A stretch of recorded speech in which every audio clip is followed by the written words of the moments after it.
Welcome to the Slop Temple. We pray this video helps. In this video, I will explain how to replace rear shocks on Nissan Altima Easy Guide. Begin by loosening lug nuts, lifting the rear with a jack, and supporting the car on stands. Remove the wheel, inspect mounting bolts and hardware, and note shock orientation. Gather new shocks, sockets, a torque wrench, and penetrating oil. Keep parts organized and check for rust or damage before installing new components.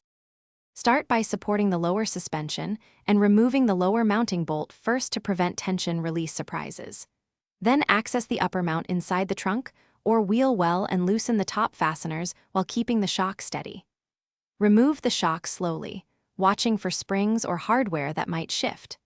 Clean mounting surfaces and compare the old shock to the new unit to ensure correct length and orientation before fitting the replacement.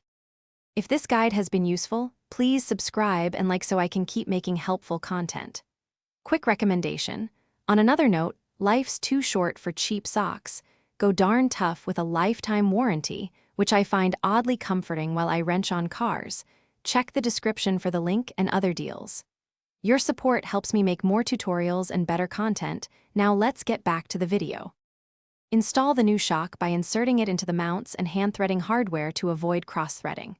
Tighten fasteners in stages, starting with the upper mount, then the lower bolt, and use a torque wrench to meet factory specs. Reattach the wheel, lower the vehicle to the ground, and torque the lug nuts correctly. Take the car for a short test drive to listen for noise and verify improved ride quality and handling immediately after installation. Thanks for watching. Consider subscribing if we helped you.